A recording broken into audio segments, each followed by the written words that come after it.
Narayana Namaskrityam Naram Chaiva Narottamam Devim Saraswatim Vyasam Tato Jayam Mudirayet Nashtaprayeshu Abhadreshu Nityam Bhagavata Sevaya Bhagavati Uttama Shloke Bhaktir Bhavati Naistiki Om Namo Bhagavate Vasudevaya Om Namo Bhagavate Vasudevaya Om Namo Bhagavate Vasudevaya. Hare Krishna. So we are continuing a discussion of the first canto. Very specifically, we are in chapter 8. We concluded chapter 8, but there were a few verses left from the previous session, so we want to continue with that. Then we would go into the introduction of chapter 9, which is a very important chapter because it has teachings from one of the Mahajans. So the 12 Mahajans, they are, I would say, representative factors for us to be able to cross-check our own understanding of scriptural truth. So one of the things that we need to understand is that when we hear or experience an aspect of spirituality, there is a need for us to be able to tally that experience and connect it to sadhu, shastra, or guru. So the guru basically is directing the wandering of the souls who have come into Krishna consciousness. The guru is directing the wandering by exposing them to scripture, where he is extracting values from scripture. He is also extracting the realizations of other sadhus and being able to provide those realizations for others to follow. So the whole tripod of sadhu, shastra, guru has to be very consistent. Whatever we read in shastra has to be consistent, and it has to be verified. It has to be very consistent with the action of the guru. It has to be consistent with the actions of the sadhu. When the speech of the guru and the speech of the sadhu, or behavior of the guru and the behavior of the sadhu, is not very clear, then there is a necessity for us to be able to tally the same with shastra. Because without tallying the same with shastra, you really don't have a basis. And as a consequence, there is a necessity to be able to make a tally. Now, the most prominent of the personalities are the 12 Mahajans. And the 12 Mahajans basically are representing the sadhu factor. So we can cross-check from their behavior as to how shastric conclusion fits in. They are giving us an experience because they are basically acting in certain circumstances. And under those circumstances, we also receive lessons because we can see how Shastra is being implemented in a practical manner.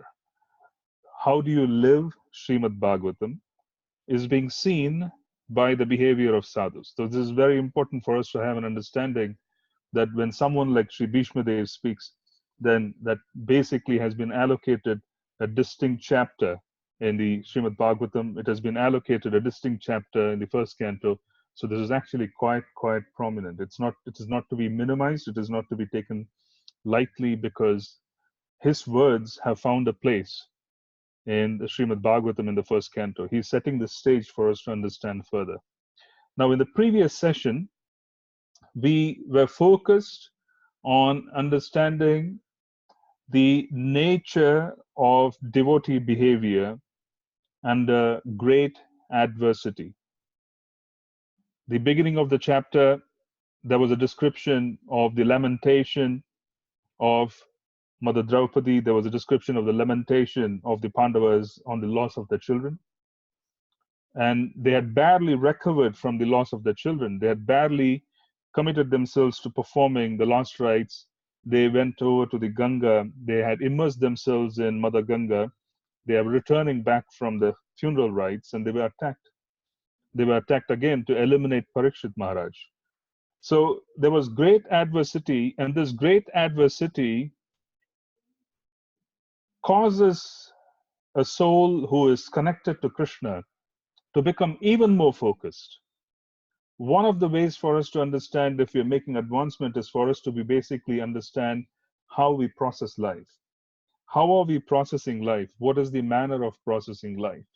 So it is being demonstrated by Mother Kuntī that in the beginning of the previous chapter and the chapter prior to that, the Pandavas, who were very dear devotees, were just put through such tribulation and such pain and grief, which was unbelievable.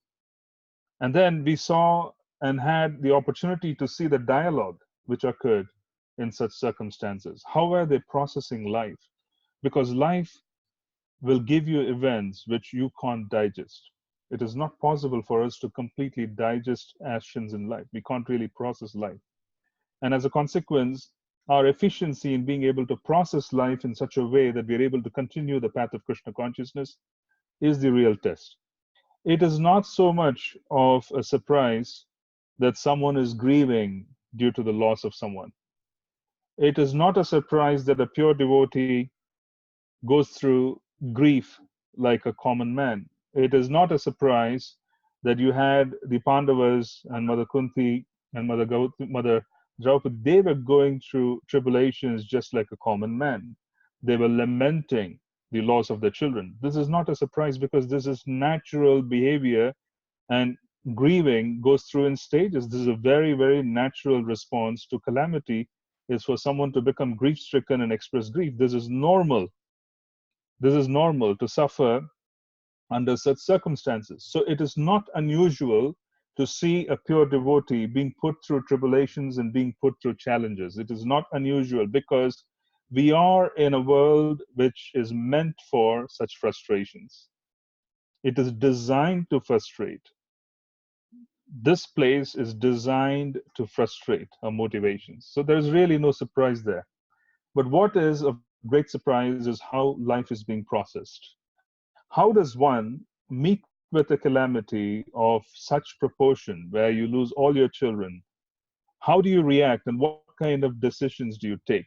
What is your dependence at that point in time? What is the quality of your faith?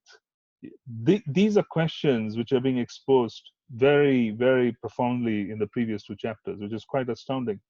It was very astounding for us to see the compassion that came from Mother Draupadi, even though she had lost her children. It was very astounding to see Arjuna basically circumambulating Krishna even before he went after Ashwatthama. Even though he was such a great warrior, he basically did not forget that Krishna was the source of all his power. So at that point in time, he circumambulates Krishna before going forward. The point I'm trying to say is, in adversity, we have a tendency sometimes to hang the bead bag on the wall. Devotees have a tendency to think that they should solve life before coming into Krishna consciousness. Sometimes when there's adversity, the first thing that goes out of the window is Krishna consciousness. When there's adversity, you find in most cases people taking the bead bag and hanging it on the wall because they believe that they must solve life first before they can get to the bead bag. In reality, the opposite is true. We can't solve anything unless we hold on to the names. We can't. There really is no solution, because if there is a solution, it has to come from Krishna.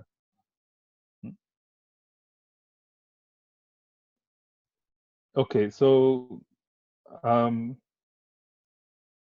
someone is just pointing out that the audio is not heard. Is everybody else hearing the audio? Yes, Prabhu, it's clear to me. So it is clear. Yeah, okay, fine. So in which case there isn't a problem. I think it's more of a specific problem. Perhaps I just have to say, one moment. I'm just going to correspond with the.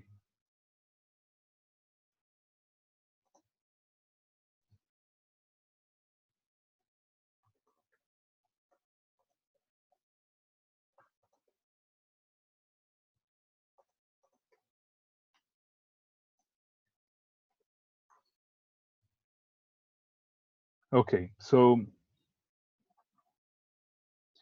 very important for us to understand that Srimad Bhagavatam is giving us a basis for us to be able to understand how life is processed under extreme circumstances. What is so special about a calamity? What is so special about a calamity is that it basically allows you to remove clutter. When there's an extreme circumstance in life, one doesn't worry so much about their laundry. do they? They don't worry about the minor things in life. They don't really get too, I would say, worked up about things that are not working, which are somewhat superficial. Their time in life becomes extraordinarily focused, where they start thinking that my time is precious. I have just gone through an experience. I really can't use my time in a manner which is adverse. So, a lot of things happen when there is a calamity because the clutter of life is removed. The table becomes clean. This is normal. It is a normal situation. You really wouldn't want to use your time in a manner which is going to eventually be considered, I would say useless. In other words, you don't want to really get into any situation which, over a period of time, you would consider as being a waste of time. So you wouldn't really take time off. You wouldn't do things which which are problematic during the time. So normal circumstance, the clutter goes away because the decision making becomes clear. Now, what is so important about a calamity for a devotee, for a spiritualist, is the fact that if it is overwhelming, if the calamity is overwhelming, then we give up on our different identities to manage the calamity. If you hold a very high office, that's an identity. You could be heading an organization, that's an identity. Normally, people would consider you as supreme in that particular context. You could have an enormous amount of resources made available to you. But when there is a calamity which is overwhelming, then we come to realize that those positions and those identities have no use for us. We come to realize that none of the designations given by this world have any meaning for us because at that time they can't solve any of our problems. We noticed that with the Pandavas. The extraordinary calamity of having children being killed the previous night and then being attacked by Ashwatthama practically removes any notion of identifying with their position as warriors. They are identifying as devotees. Arjuna is taking deep shelter of Krishna. He is circumambulating him, waiting for directions. This is basically surrender. Surrender occurs when every other identity which we depend on in life is being stripped away, and all we have is Krishna. So at that point in time, our relationship with Krishna becomes profoundly clear. There is no confusion. There is no confusion. We understand we are not in control. And that is being seen. So, what is it that you do when you're not in control? How do you process life? How do you take in the impulse of life? How do you handle complications in life? That is being seen in a very practical way. So, because all this clutter of identifying with different aspects of life is being completely removed when there's a major calamity and all you have is taking shelter of Krishna, then Krishna's relationship with us becomes even more evident. Why? Because we have given up trying to be something else altogether. We have given up being that extraordinarily qualified, educated individual who is running an organization. If that were to be the case, we have given up trying to be any one of those genders where it's driven because I'm not a male, I'm not a female. All those aspects of identity, of being born in a good family, having resources, everything goes out of the window. What is left is a relationship of Krishna. Things become a lot more clear. So each and every time there's an overwhelming circumstance, there's a deeper need to take shelter of Krishna. When there's a deeper need to take shelter of Krishna, all the clutter of identities is stripped away. One gets to focus on who they are in relationship to Krishna. And as a consequence, Mother Kunti is offering prayers. She's saying, bring these calamities on again and again. Because each and every time these calamities come upon me, I give up being anything other than your servant. Each and every time these calamities come upon me, they overwhelm me to such an extent that I have no choice but to surrender. And as I surrender, the relationship between you and I is revealed in its glory. The sambandha is revealed. As I surrender, the sambandha is revealed. Because as we surrender, and we have disinterest and we show apathy towards the other identities in the world, we also develop a deeper sense and understanding of our relationship with Krishna. That is very important. It is actually important, and it need not be the cause. I would say that it need not be the resultant of a problem.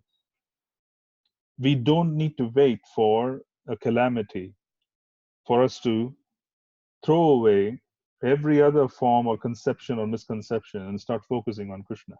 That's the whole purpose of sadhana bhakti. The whole purpose of sadhu sangha is where someone is reminding us that you are a servant of Krishna and every other identity is simply a matter of keeping them in the periphery.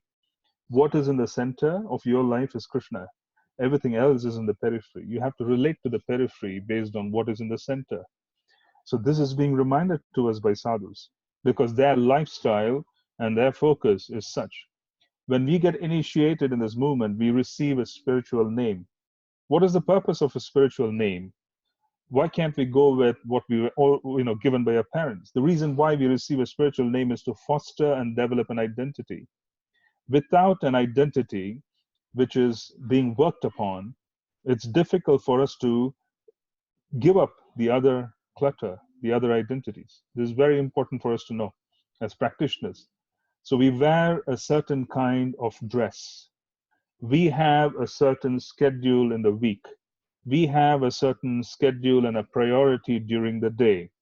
When we have vacation time, we know where we would go. Most devotees, the concept of vacation and having free time is to come to Vrindavan, go to Mayapur. We notice this. They save their vacation days so that they could travel out and visit the Dham. So the point I'm trying to make is your lifestyle changes. You're given a spiritual name. The spiritual name reminds you that you are a das or dasi connected to Sri Radha and Krishna. You wear clothes, you eat prashadam, which is connected to Krishna, and then you spend a certain amount of time in the day meditating on Krishna's name so that you could glorify. If you have deities, you allocate time for glorifying the deities by worshipping them. What is this all supposed to do? This is supposed to remove the clutter of life. You are supposed to throw away your other identities and start understanding that this is the identity that has to be fed. An identity needs to be fed. Without feeding an identity, the duties within those identities will not come forth gloriously. The more you feed a certain identity, it'll be more evident in terms of how life would get prioritized. If someone focuses 100% on their job, then that's the identity that is going to flourish. It could come at the cost of the role in the family life. It could come at the cost of a role in the devotional life. If someone focuses 100% in being a devotee, they would marginalize their other engagements. It won't perish because Krishna is involved, but everything will align itself in such a way that they wouldn't lose out. If you really reflect on this, 20 years hence, if we meet and have a conversation, the only regret that most of us would have as to whether we have chanted. Did we do what we were supposed to do in these 20 years? Did we take these 20 years seriously? Did we really chant? Because you will not have any other regrets. Because the reason I'm saying this is that that is the nature of a devotee life. There would be deep regrets if there wasn't a focus on devotional service. Because this identity that has been given to us, there's a name that has been given to us if you're initiated, yeah? And I'm sure every one of you is on the path at some point or the other to formalize the connection with Srila Prabhupada. Then there is a whole program of what we eat and how we associate. There's a program on how we spend time during the day. There's a program on what to do when there's vacation. Our life is very different when you come in touch with Harinam. Very different. Everything changes. Everything changes. And this is very important. That is what we see in the previous week. In the previous week, Mother Kuntī is saying, if you give me trouble, Krishna, none of the other identities of being the mother of these great warriors, being the daughter of a great king, being the widow of a great king, being associated with the royal order, none of this matters if there is trouble. If it's overwhelming, the only thing which matters is the relationship that I have with you. All of this just goes away. Your relationship is the only one which gives me a source of bliss. It's the only one which protects me, gives me a source of happiness. And she's saying, because it brings me closer to you, it's completely worthwhile for me to go through all the trouble that I've gone through so far in life. And she had gone through hell. From the perspective of material perception, she had gone through hell because she was widowed very early. She was constantly attacked. Her children were attacked. There was constant turbulence in their lives. There was so much instability. And then the Great War, where there was such disparity, there's such destruction amongst the relationships. And then she loses all her grandchildren. And this is someone who has seen struggle for generations. Unbelievable. She has seen struggle as a young daughter, yeah, of a king. She saw struggle as a wife. She saw struggle as a mother. Now she's seeing struggle as a grandmother. And she is saying, I don't mind going through all of this because each and every time this happens, I had to throw away all these identities that I've had because none of them mattered at the time. And the only solace I had was the connection with you. And because I was embracing your identity, the identity of being a servant of yours, so much so that it allowed me to understand our relationship even better. This is a fact. When we throw away everything else and we hold on to Krishna, that will grow. It's the fact of life that if you water a plant, anything that you water in your life, nicely you nurture it, it is going to grow. Whatever is being ignored is going to perish. It's just a matter of time. This is normal. So the point I'm trying to make is that was what was learned from us in the previous that was the teaching in the previous two sessions. The teaching in the previous two sessions was how to process life. Teaching in the previous sessions was don't wait for a problem. Every one of us is in the material sky. This is very vulnerable. Being here in this planet is itself a vulnerability in so many different ways because everything is shaky. We can't see it, but it is a fact. Everything is shaky. And what is the thing that you need to do? The lesson that was given to us in the previous two chapters was cultivate the relationship with Krishna furiously. Cultivate the relationship with Krishna. Put all your energy behind it because if there is any circumstance in life which would give you constant source of happiness, and we are pleasure seekers by nature, there really isn't anybody in this audience or beyond who would claim that they want to suffer, because that's very unnatural for anybody to say, I want to suffer. We are all wanting happiness. So she is basically also wanting happiness, Mother Kuntī. She's saying, though, that if there is material trouble, then I come close to you, I get happiness. So she's linking her happiness to the proximity to Krishna. This was seen in the previous chapter. So what is the lesson that we draw from the previous chapter? Number one, the lesson that we draw from the previous chapter is for us to understand that we need to work on ourselves so that we foster and strengthen the relationship that we have with Krishna on a daily basis. Water that plant, nurture the creeper of bhakti. It requires nurturing, it requires watering, it requires prioritizing. It does that. And when you start watering that identity, it is going to pay off because then you don't need to worry. The power for a devotee to resolve issues in life is simply based on their connection to Krishna. This is enormous power. Don't underestimate this. Don't underestimate this. We have no other qualification other than the qualification of being connected to Krishna. This is maximum power. If you're looking for ways to resolve life, this is the way to do it.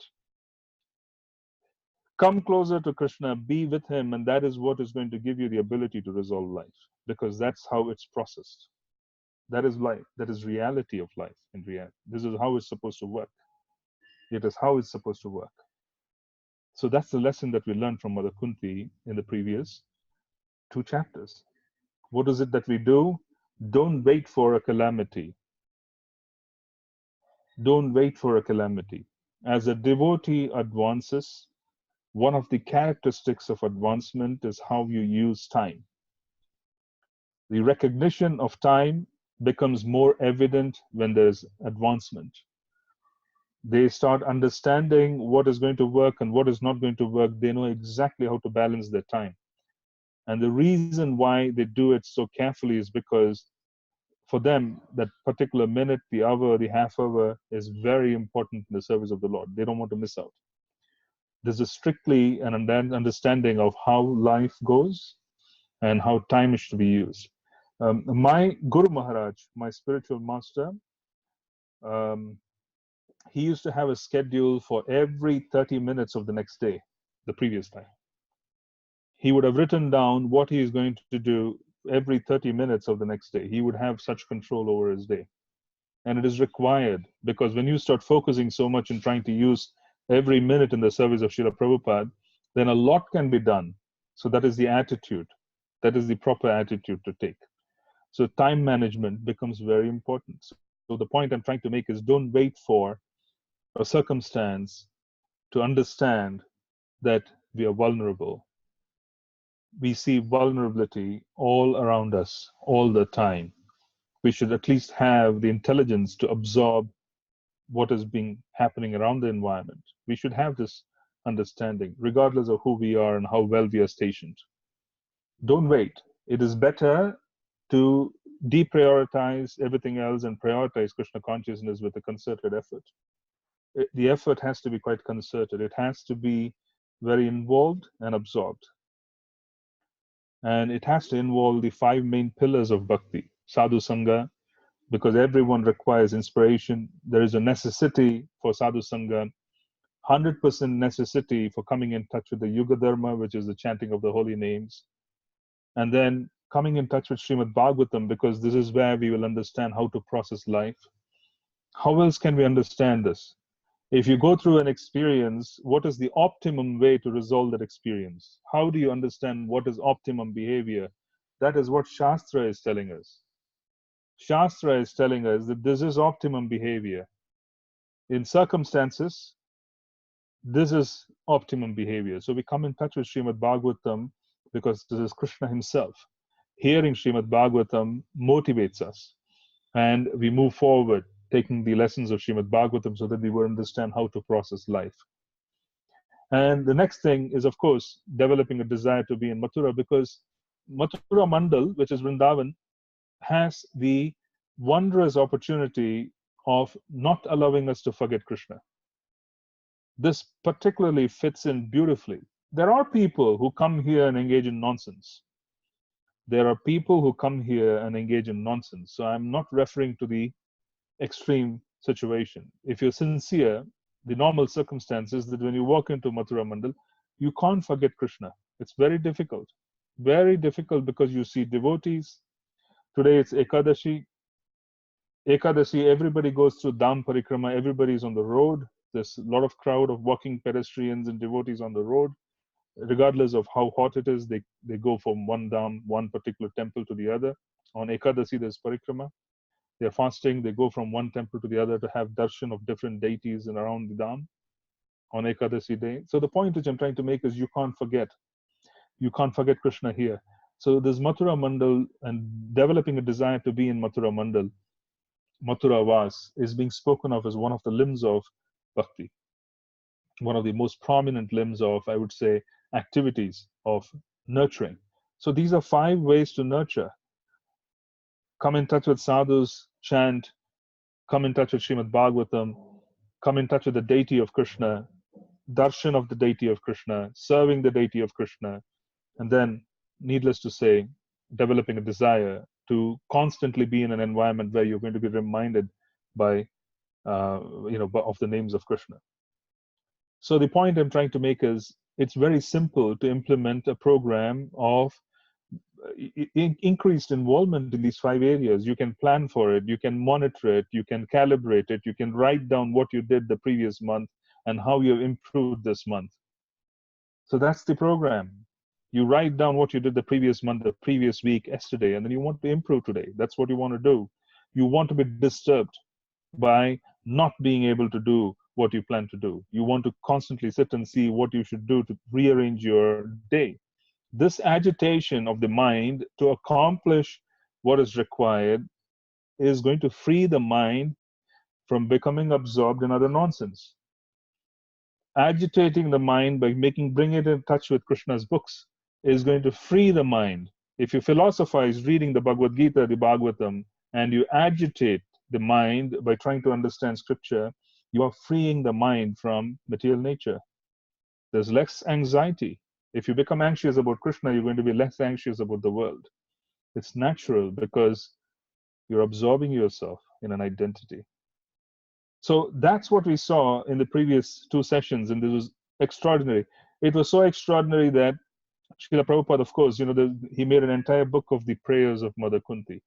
Why so? Because this is extraordinary instruction.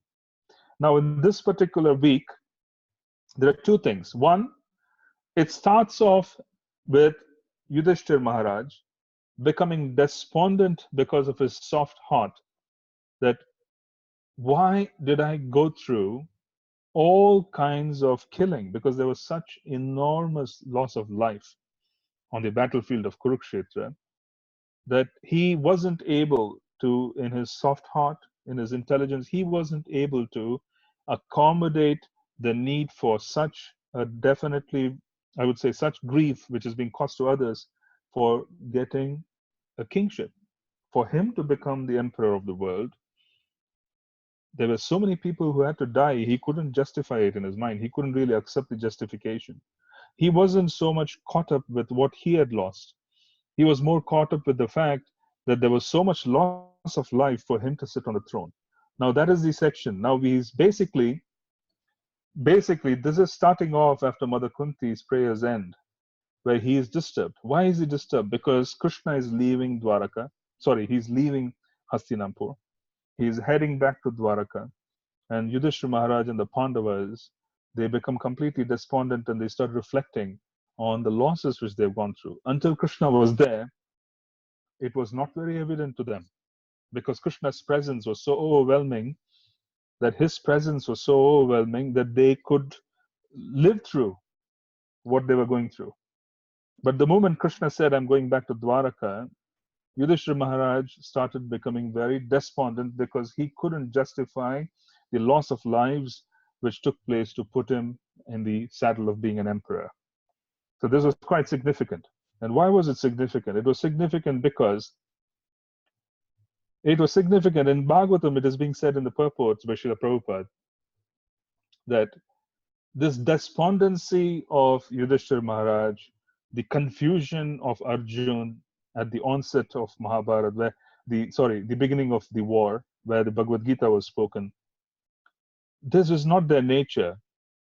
Krishna is the super soul. Why should Yudhishthira Maharaj get confused and despondent about duty? Why should he get overwhelmed about the loss of life? Did he not know why he was doing what he was doing? Did he not know that his activity was particularly important for the purpose of establishing, religion? He was completely aware because he knew it. Shastrically, Yudhishthira, he was Dharmaraj. He was basically infused with the potency of Dharma. So there really wasn't a situation where he could have become despondent and confused. Arjuna becoming despondent, confused before the war. Yudhishthira Maharaj after the war. This can't happen. So the purports are saying that Krishna explained this such circumstance to Yudhishthira Maharaj. He basically gave him some tutoring, saying, this is the reason. He tried to pacify him. He tried to subdue his grief. Krishna tried. Srila Vyasadeva tried. Srila Vyasadeva was present. He tried pacifying Yudhishthira Maharaj's grief. Srila Vyasadeva tried to pacify Yudhishthira Maharaj's grief. There was a very, very good attempt made by Vyasadeva, by Krishna. The purports are saying this despondency and this grief,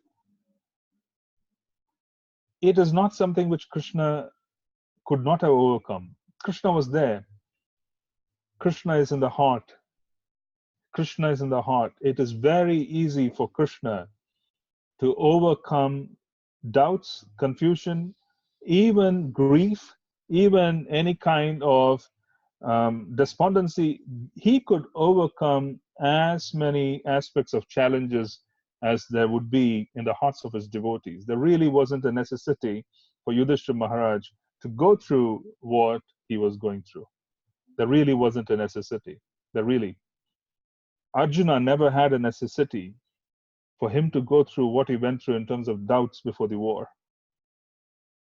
This is being spoken of in Bhagavatam. It is being spoken of that these doubts, this despondency of Yudhishthira Maharaj, despite being pacified by Krishna, despite being pacified by Vyasadeva, was Krishna's arrangement.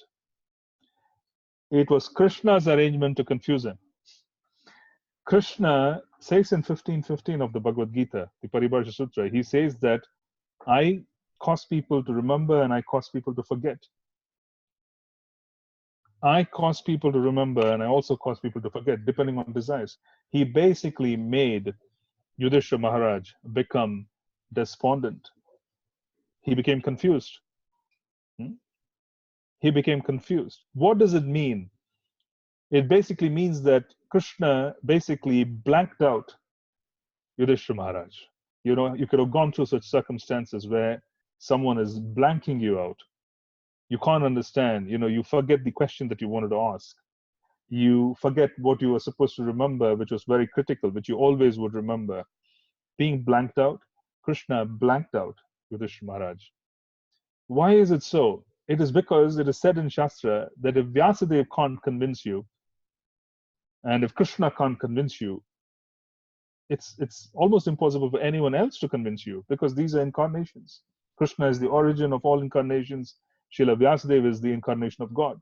If he can't convince you about why you did what you did, who can convince you? There it is being said, this despondency of Yudhishthira Maharaj, of losing so many people for the purpose of getting a kingdom, this despondency, this blankness that he went through of not knowing the actual cause, was induced by the Lord himself. This was given by the Lord himself. It was not outside of the purview of the Lord. It did not occur independently, because these are very dependent servants of the Lord. This was given by the Lord himself. This confusion was caused by Krishna himself. Why is it so? Why is it so? Because it's a great advantage. It's a great advantage to go with an empty bowl if you want to beg. Because you will beg with greater intensity if your bowl is empty. If someone is in the profession of begging, and they are going to go into a process of being able to receive alms, wouldn't it make complete sense to have a bowl which is empty? It's a great disagreement. This is a great discouragement where you see, for example, if you find a beggar's bowl full of, coins and notes, who is going to be motivated? They would say that he has a lot.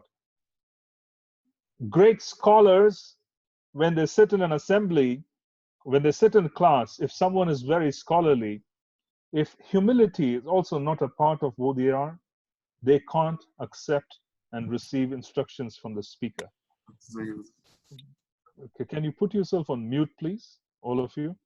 Someone's phone, someone's tablet is not muted. I can hear voices. So this is very important. This is very important for us to understand that you need to go with an empty bowl. If you are attending classes, come with an empty bowl. How is it so? Empty your bowl, because otherwise you're not going to receive. You're not going to receive if your bowl is full. If you start assuming that you already know everything, then you're not going to be able to receive, because the bowl is full. It's a natural aspect. Krishna did not want to put Yudhishthira Maharaj under such circumstances where he is satisfied, because he is completely satisfied, he's content with the answers to all the questions and the grief that he's going through, then he wouldn't receive the extra knowledge which was going to come. Krishna blanked him out. He spoke to him, gave him siksha. Vyasadeva spoke to him, gave him siksha, but internally, being the super soul, he blanked him out, because he was very favorable to his devotees. So this is very important for us to understand. When we attend classes, please beg for mercy so that we are able to hear the katha from any devotee whose class is going on. If you don't have that attitude, more than likely, we would end up fighting with the statements made by the devotees in our hearts. There would be constant challenges. So it's better to come with an empty bowl so that you could receive. The contemplation of accepting and rejecting, because the mind is used to accepting and rejecting. That's the nature of the human mind. It's going to engage in sankalpa, vikalpa. There are going to be sankalpas, there are going to be vikalpas. It's going to accept, it's going to reject. It is going to accept, it's going to reject. This is the human mind. And if we come in, what we do is we come in with a blank state. We are here to gather, we are here to collect, like very eagerly. Then a lot is being given. Then we take all of that and we have the ability to contemplate and digest. If we go with a full bowl, there's no eagerness for anybody to give us. Why should they give? Because your bowl is already full. So if someone is very scholarly and they haven't worked on themselves, if they haven't worked on themselves in terms of being able to manage their egos, they will gain nothing from Sangha. This is the truth.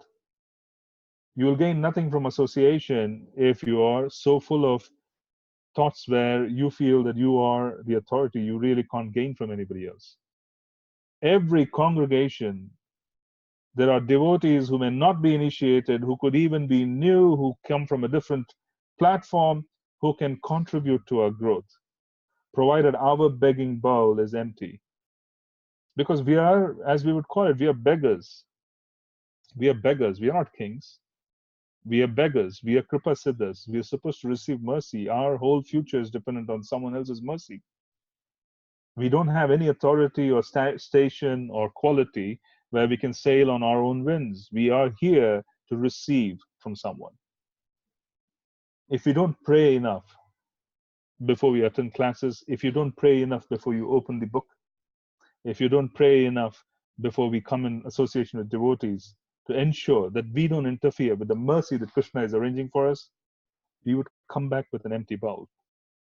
You get what I'm saying? In the sense, you could go with something which would not allow anyone to give anything to us. Then we would come back home and we would find we have gained nothing. Slowly, steadily, it happens a few times. We would start thinking association is a waste of time. Many years ago, there was a session that I attended where there was a talk about approaching Srimad Bhagavatam, and this was about approaching Srimad Bhagavatam prayerfully, approaching Bhagavad Gita prayerfully. If you don't approach scripture, which is Krishna himself, prayerfully, then we can't gain anything out of it. That is the truth with even listening to classes. So Krishna did not want to put Yudhishthira Maharaj in such a disadvantage. He was very merciful. He wanted Yudhishthira Maharaj to gain. He wanted to gain from an association with a Mahajan. So he blanked him out. He spoke to him, he tried to assuage him, he tried to pacify him. Srila Vyasadeva tried to pacify him. But ultimately what Krishna did, he made the slate clean. He made the bowl empty. He blanked him out. And after blanking him out, then everybody is now going to approach Bhishma Dev. Now Bhishma Dev is going to fill Yudhishthira Maharaj's heart with instructions. Krishna basically set him up with doubts, with despondency, so that he could receive instructions from Bhishma Dev. If Yudhishthira Maharaj had already concluded that I know exactly what everything is, then he's not in a position to receive. He's at a disadvantage. Krishna put him in an advantageous situation, which is being spoken of here. Krishna made him forget. Krishna made him doubtful. Krishna made him not accept his own words and Vyasadev's words, Srila Vyasadev's words. And Yudhishthira Maharaj became more eager to receive. This is wonderful, because a hungry man is one of the best guests to have, because he can eat well. Someone who is hungry can be fed. They are the pleasure of the host, provided the host is very fond of feeding others. They are the pleasure of the host, which is the truth of the Yudhishthira. He practically blanked him out His mind was blank, he was confused, and he is now ready to receive instructions from the Mahajan. This is the beauty. So he should not have thought that I was with Krishna, I was with Vyasadeva, I am the son of Dharma. How is it possible that someone could give me more instructions than what I have already received? Krishna did not want him to experience this. This is the beauty of a surrendered devotee's life. The beauty of a surrendered devotee's life is that they have no free will. In one sense, they have maximum freedom. They can do whatever they want in one sense. A surrendered devotee who is very proximate to Krishna, Krishna becomes subservient to their will. Krishna becomes subservient to the will of his devotees. If the devotee wants something, needs something, Krishna is there. He would make it happen immediately because he is now completely surrendered to his devotee. It is the reason why Krishna Bhakti is not an easy thing to do. Because it is not so much the point of us falling in love with him. If he falls in love with us, he becomes subservient. The origin of all the avatars becomes completely subservient to the will of his pure devotees. He becomes completely subservient. These devotees have nothing in this world other than Krishna. And Krishna becomes completely subservient to these devotees, which is being seen. Because Yudhishthira Maharaj was such a devotee, very close to Krishna, Krishna practically managed his life to the point where he did not even want him to go and meet this great personality, Bhishma, who is lying in the battlefield. He's a great Mahajan. He did not want Yudhishthira Maharaj to present himself there with a mind which felt satiated and comfortable after hearing from Krishna and Vyasadeva. He just made him confused. He said, I have told you this, yes, Vyasadeva has convinced you, but you should go there and listen to Bhishma Dev, because Bhishma Dev has something so special to share for everybody. He's a Mahajan. So you would want his association. Prepare your heart, prepare your intelligence so that you could surrender to his words. You could pay attention to each and every word which is coming from the Mahajan. This is required. This is a beautiful lesson for us. We should pray to Krishna. Krishna, may I gain everything I have to gain from association. You will see things which you normally wouldn't be able to see. You would observe things, the qualities of devotees, because now you have become selfless. Before, there was a lot of focus on what I could do. Now there is a lot of focus on wanting to absorb Krishna consciousness from others. Now you go into the temple, you go into the environment, and you see different kinds of behavior, and you learn from each and every kind of behavior, whether positive, negative, you learn from it. Because your heart now is wanting to learn, you would also get the right message. Krishna consciousness is a lot of work in terms of wanting to have the right attitude towards everything, which is why Shastra is giving us so many different inputs. This is beautiful because now Shastra is telling you how to approach so many things in life. First, they spoke of how to process difficulties. Now, Krishna is also readying his devotees so that he could receive knowledge. So that's what is the beauty about these verses, who are last 4 verses of this chapter. Thus accepting the prayers of Srimati Kuntī Devi, the Lord subsequently informed other ladies of his departure by entering the palace of Hastinapur. But upon preparing to leave, he was stopped by King Yudhishthira, who implored him lovingly. Text 46. Vyasadev Ishvara Agnaihi Krishnena Adbhuta Karmana Prabodhito Pitihaser Nabudyata Sucharpitaha. King Yudhishthira, who was much aggrieved, could not be convinced despite instructions by great sages headed by Vyasa and Lord Krishna himself, the performer of superhuman feats, and despite all historical evidence. Maharaj Yudhishthira couldn't be convinced despite hearing from Krishna. Text 47. Aharaja dharmastutas chintayan suhridam vadam prakrtenatmana vipraha snehamoha vasamgataha. King Yudhishthira, son of Dharma, overwhelmed by the death of his friends, was aggrieved just like a common materialistic man. O sages, thus deluded by affection, he began to speak. Ahome Pashyatagyanam Hridirudam Duratmanah Parakyasya Dehasya Bhakyo Shaunir Hataha. King Yudhishthira said, O my lord, I am the most sinful man. Just see my heart, which is full of ignorance. This body, which is ultimately meant for others, has killed many, many phalanxes of men. Baladvija Suhran Mitra, Pitrabratir Gurudruha, Namesyan Nirayan Moksho, Hiapi, Varsha Yutay Yutaihi. I have killed many boys, brahmanas, well-wishers, friends, parents, preceptors, and brothers. I will not be relieved from the hell that awaits me for all these sins, though I live there for millions of years. He is extraordinarily grieving for the loss that occurred for him to sit on a throne. Very uncomfortable. Naino Rajnyah Prajabratur Dharmayuddhe Vadodvisham Itime na tubodaya kalpate sashanam vachah.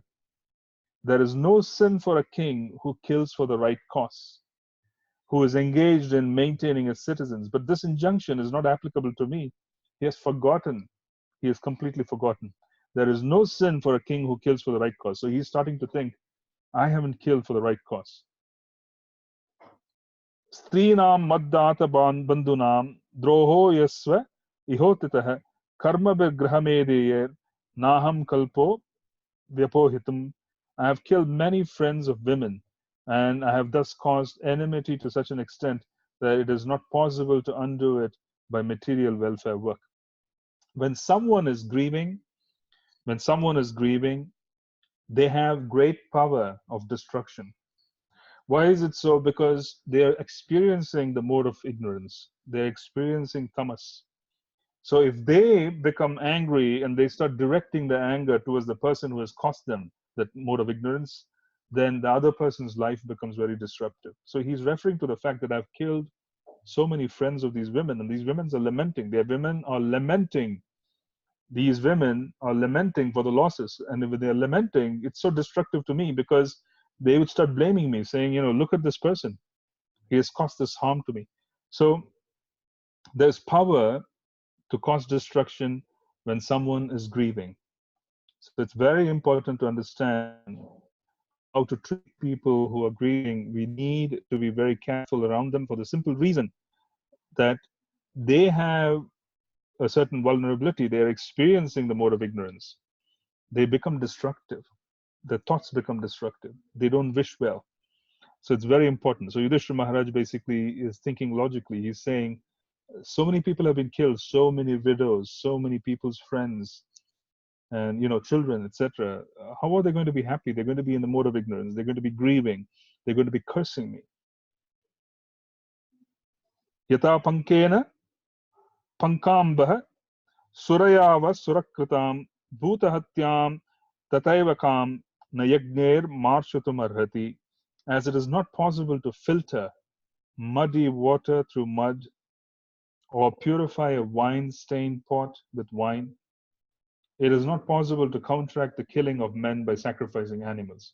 Krishna is basically talking about the performance of the Ashwamedha Yajna to establish the supremacy. In other words, basically performing yajnas. And here Yudhishthira Maharaj is saying, what's the point in performing a yajna when I'm going to sacrifice more animals, when I'm trying to purify myself from this whole aspect of killing? I've already killed, I've caused so much harm. What am I trying to do? Why am I thinking that I could purify myself by more killing? So he is completely confused and bewildered. And this is how this chapter ends. Yeah? The 8th chapter ends because it is completely clear to Yudhishthira Maharaj that he has done great wrong in agreeing to be a part of the Kurukshetra war. He has forgotten his reasoning. He has forgotten everything. This is Krishna's arrangement. Why? Because Krishna wants him to have a blank state. Krishna wants him to have a blank state, so that he could receive from coming in contact with the Mahajan, Sri Bhishmadev. When you want to meet someone very important, go with a blank state. When you want to attend class, go with a blank state. Krishna is inducing this because his devotee is surrendered. So Krishna doesn't want him to miss out. He's saying, I don't want you to miss out. I want you to experience what Bhishma Dev has to offer. And I just want you to be in the mood of being able to receive from Bhishma Dev. So Krishna, unknown to Yudhishthira, being the super soul within everyone, blanks him out. So I want to stop here today because it's almost 1 hour and I want to take questions. And then the next chapter, which is the 9th chapter, we will be doing the following week. That is the instructions of Bhishma Dev. This is very important, the coming chapter. We'll be learning a lot from his instructions because Krishna himself is arranging this. So obviously, there should be a lot which can be gleaned, which can be understood from those instructions. So I don't want to do partly now and partly next week. We will sit on it the next week. Next session, we'll focus on the 9th chapter. So I'll stop here. And if there are any questions, then I'll take those questions.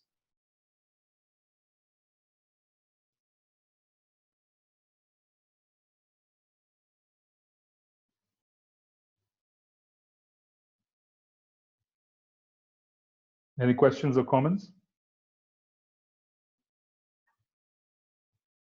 Hare Krishna, Prabhu. Hare Krishna. Prabhu, this chapter is about 12 Mahajans. Other than Narada, could you please give the list of all Mahajans, Prabhu? We could do it the next week. Yeah, very specifically. We will start off and we will do it next week. We will talk about it briefly because that's a topic which is quite extensive. Yeah. So Lord Shiva is one, Yamaraj is one, then Narad Muni, then you have, Bhishma Dev. So he's one of those. So there's a whole list there. We'll talk about it briefly next week. It will be more productive.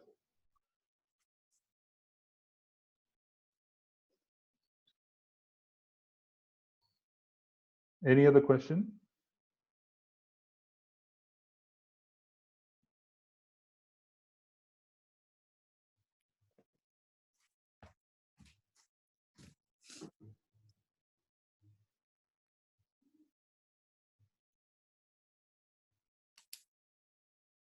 Anybody else? Yeah. Again, I have one more question here, Prabhu. Coming to calamity, I want to share something. Sure. It may not be like in our personal life or something difficult when we are in when we are in the Krishna conscious movement, and if some of the members fall down happens or they brought to like in public eyes they do something bad, and then it will affect the entire movement. Such those things also we can call as calamities, right? Like we didn't plan, like we didn't expect some certain things will happen, and we are doing some preaching in certain area, and suddenly someone among us, if they behave in a unacceptable way, and then it becomes very difficult for devotees to come out and preach or appear in front of public in certain way, like putting tilak or dhoti kurta, all this. So you're basically saying that how do we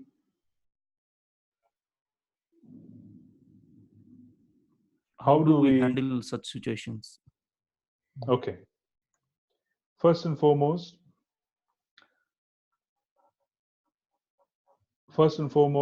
one has to understand that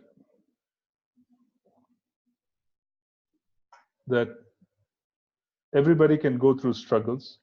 What is glorious is for someone who falls down to pick himself or herself up and come back to Krishna consciousness. That is very important. In other words, being able to be a part of Krishna consciousness and then going through struggles, and we have so many examples in our movement who people went through struggles. But what is glorious about some of them is that after going through those struggles, they are still a part of Krishna consciousness. They're still kind of making some progress. So what happens sometimes And this is a more general answer to your question. What happens sometimes is Krishna notices in the hearts of his devotees some unwanted desires. And these unwanted desires, they take on such a nagging proportion that this devotee is not able to get rid of these desires. They're struggling. They can't get rid of these desires. They're just struggling. And because of this nagging propensity of these desires, Krishna says, okay, since you can't understand that these desires themselves are unhealthy, maybe you should just experience these desires and see what's the outcome. It becomes educational. So he pushes the devotee to pursue a certain connection which will give him a bad experience, which will be a bad desire, overall negative. But that devotee, after going through such bad experiences, they wake up because that desire which was there is now resolved, and it has resulted in a lot of suffering. They wake up and understand how wrong they were with those attachments. And then they start practicing Krishna consciousness in a much more powerful, stronger way, because now the attachment has been removed and the devotee has also been humiliated by society. So he has no standing or she has no standing.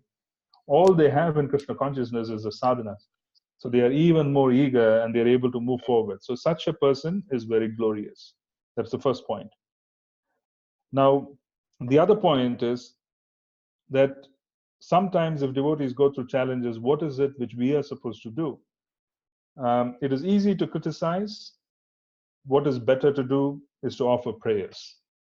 Offer prayers so that such a person remains in Krishna consciousness and they're able to overcome the challenges, because that is more important to us than seeing someone beaten down and humiliated, because that is something which is very common in this world. What is so great, what is wonderful is about someone who has come into Krishna consciousness but then who stays on despite being thrown out. Sometimes it happens. They lose their position. Sometimes they lose their position as a guru. They lose their position as an authority. They lose their followers. They lose everything. What do they have? They have Krishna. They have learned their lessons. Now they are more powerful as a practitioner because this confusion is gone. These unwanted desires are being taken away. Krishna sometimes allows that to happen. These devotees are special because when they come back, they have nothing. They have nothing. They have no followers, no nobody. Nobody respects them. They are kinchana. And if they're holding on to the sadhana and they're really working hard with it, then it's glorious. It's nice. So these are two responses I want to offer, unless there was something else that you had in mind. Okay, bro. Actually, the reason I asked this question is like I was following one devotee who was preaching mostly in Andhra. And today, after some 2-3 weeks gap, I just watched YouTube, like what postings he is making. But surprisingly, I saw some posting, like some leaked audio call. He's talking to one woman, all that, and there is a debate on TV about why this person is behaving like this, and some people defending him like it's not actually is nothing fault from him. They trapped the Christian people, trapped him into this, and he tried to reverse trap and talked in such a way, but he didn't release his thing. First they released, so it became like this. But whatever happens, but we should be very careful, right, when we are representing a parampara. And Absolutely. There is no doubt that there's great responsibility, specifically if you've been given the responsibility to nurture others.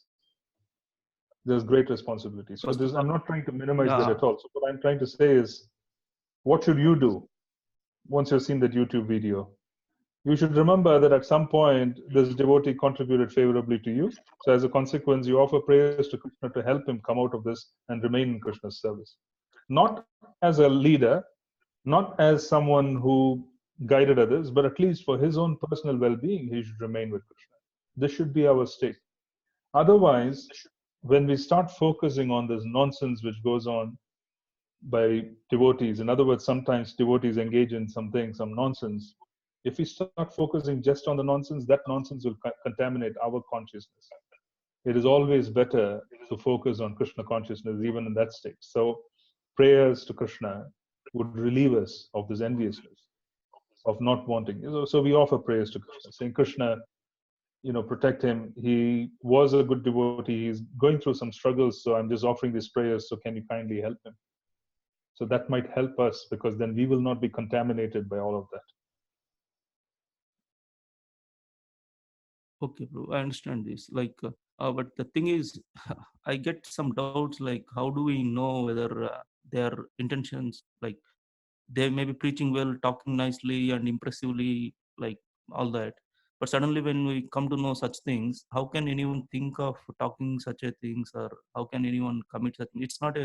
It's not some mistake or some weakness, or if they agree Right. that yeah, it's my mistake, all that, it's okay. But defending themselves, no, and twisting that and back and Then forth you that reject it. debate.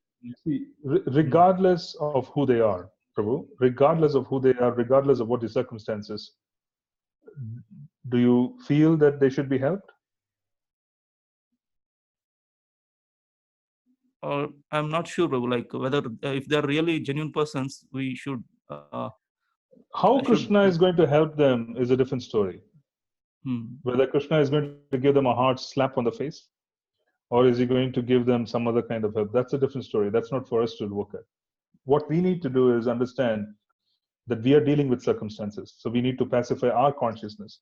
Do we want to get into the garbage? Or do we want to focus on getting in touch with Krishna and making a request to him saying, Krishna, if you can help him, please help him out of this. How Krishna is going to help him is a different story. Is he going to throw him out of his cont? Is he going to throw him out of this preaching? Is he going to basically take everything away from him so that he could just chant and he could do nothing else? That's Krishna's judgment. But the point I'm trying to make is, don't be surprised about the number of people who are going to leave this movement.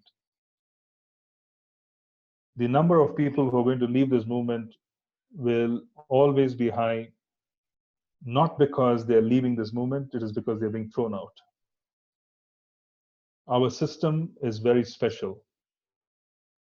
When we distribute mercy, we are going out on the road and we are chanting Harinam. This is Lord Nityananda's plan. He goes and he chants on the road. What does it mean? It means that he's recruiting from the road, is it not? He is not looking to see who is qualified, who is not qualified. He's distributing prema in the road. So when you distribute prema in the road, you're going to pick up all kinds of devotees, all kinds of souls who are interested. You're going to bring up. This is Lord Nityananda's plan. Because we bring in so many people who generally are unqualified, but because of Lord Nityananda's mercy, they're a part of Lord Chaitanya's plan. They will face challenges. And what will happen in this movement is basically they have come in easily, they will also leave easily. Many a time when devotees tell me that they're leaving this movement, I tell them, no, you're not leaving anything, you're being thrown out. Nobody leaves Krishna consciousness, trust me. If they are genuinely Krishna conscious, nobody can leave Krishna consciousness. But if they pretend to be something which they are not, if they are cheating others, if they are something else altogether, they are being thrown out. How is the thrown out going to occur? The thrown out could occur with a public humiliation. As you said, someone got caught with a woman and then there was a YouTube video. This is basically public humiliation. Or there could be such a different kind of circumstance. The point I'm trying to make is Krishna consciousness is awesome. It's an extraordinarily powerful system. We recruit with great confidence. That's why we distribute prema on the roads of the world. We distribute it on the streets of the world. And then when we recruit, we are given equal opportunity. There is no discrimination that you are black, you're white, you're from different race, you're gender, you're woman, you're man. There is no discrimination. It is being given, an opportunity is being given to everyone. But Krishna is in the heart. If you're sincere, then you make a lot of progress. Being Krishna in the heart, if someone is devious and they're helping, they're being devious after receiving so much, they'll be thrown out, which is what you're witnessing. So what I'm trying to tell you is, I'm not surprised. I am not surprised. The question is, how do you handle this? The way you handle it is to keep away from the garbage of the circumstance. You offer prayers to Krishna, that Krishna, this is Lord Nityananda's plan. He picked him up from the road. He has brought him into the movement. Now he has basically destroyed this opportunity. Krishna, I just want to offer prayer, so at some point in future, if you consider it worthwhile, please let him chant your names. That's what we are interested in. Do you get what I'm saying? It is a matter of understanding that this was not spared. So it is not a matter of saying, how do we know someone is not going to fall down? The answer is we don't. Mm. We don't. Yeah, I understood. Like, no need to be surprised. But Yeah. when it comes to calamity, this may happen, but we need to understand the principles and we need to stick to that, and we don't need to worry much about what Exactly. happens. Hardly we can pray Exactly. for What them. I'm trying to say is that basically, have you heard of this story? There was this Brahmana who was basically going around, and then he came across a prostitute. Mhm. And this prostitute's house, the Brahmana unfortunately was living opposite the prostitute's house. And this Brahmana used to become very disturbed. The prostitute saw the Brahmana. She was saying, oh, this person is so elevated, he is practicing Krishna consciousness. He has now come in front of my house. The prostitute became disturbed too. She was becoming extraordinarily disturbed that she was in such a sinful state in front of this devotee. Now, this devotee, on the other hand, was looking at the prostitute and saying, what a wretched woman, she's so sinful. So he started thinking, maybe I will make her feel bad, then she will give it up. So he started saying that every time a customer goes into the house of the prostitute, I will keep a stone block. So each time the customer went, he would put a stone, 2 stones, 3 stones, as many number of customers. So he was constantly focused on her sinful life. She saw the Brahmana doing all of this, and she was constantly focused on, embarrassed about herself. She was feeling miserable that she was basically giving trouble in front of a Brahmana, about this person who is practicing Krishna consciousness. So the Brahmana was focused on the prostitute was focused on the Brahmana. What do you think is going to happen to the consciousness of the Brahmana when he's so focused on the sinful activity? His consciousness started falling down because she was so disturbed by his presence that she wasn't even motivated to engage in the nonsense which she was engaged in normally. She became more and more reformed. This is the nature of association. We have to be very careful. That's what I'm trying to say, that there's a lot of garbage. If you want to focus on the garbage will stick to our consciousness. Instead, you want to focus on the positivity of trying to offer some help and fall in line with Krishna consciousness. That will be more helpful to us. So that's the point I'm trying to make. Yeah. Okay. Thank you, bro. Understood. Yeah. Thank you. Any other question or comment? Hare Krishna, Prabhuji. Prabhuji, how can we stop the mind to get, for example, you took the example of Brahmana and this prostitute, right? There are disturbances in the life. How to control our mind not to get on the disturbance part, or rather focusing on what we are doing, like mind get attracted to the problems, and how can we control to stop mind thinking about the disturbance? Sure. As I mentioned earlier in the class, that we need to increase the involvement of the mind with the angas of bhakti. The second part, the mind is controlled by the intelligence. So we purify the intelligence by making it come in touch with Krishna. How? We make it come in touch with Shastra, we come in touch with preachers who speak. So their faith comes to us through their Vani. So the mind is controlled by a firm intelligence. So we firm our intelligence by bringing the intelligence in touch with Krishna. This is a very fundamental way. So the second thing to do is to agitate ourselves with reading, agitate the mind through, when I use the word agitate, meaning get it more absorbed, that would help.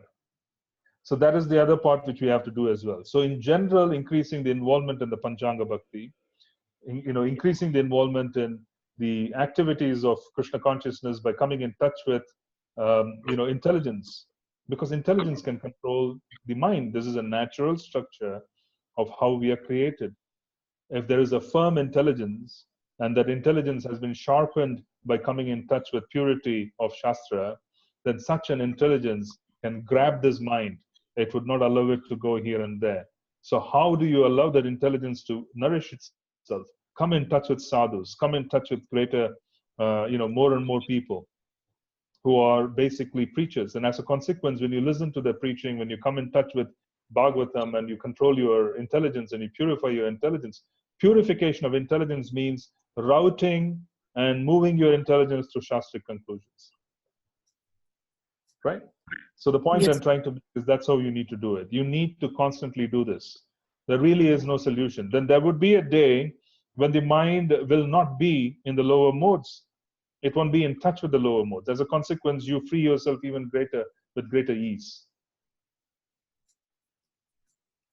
Yes, Prabhuji. Okay.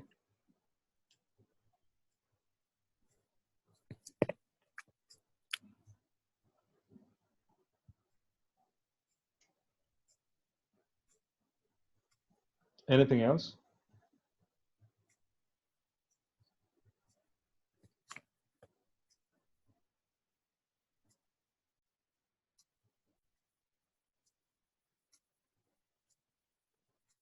Okay, if there isn't anything else, then I would perhaps end the meeting. If there are no more questions, and then we will meet again the following week. And then the following week, please read the 9th chapter. Before you come for the class, please read the 9th chapter.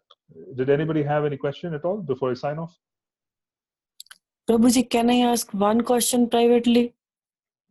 Yeah, why don't you reach out to me via email or WhatsApp? That's much better. Yeah, is that better? Oh, yes. It'll be easier. It'll be easier. Okay, Prabhuji. Yeah. Okay, so I'm ending this meeting. If others don't have any questions, we will meet again the following week. Please read the 9th chapter. And I promise some of you that I will give you responses for the questions. I will do so. I was very tied up the previous week. So I will do so starting tomorrow. And we'll meet again. Hare Krishna.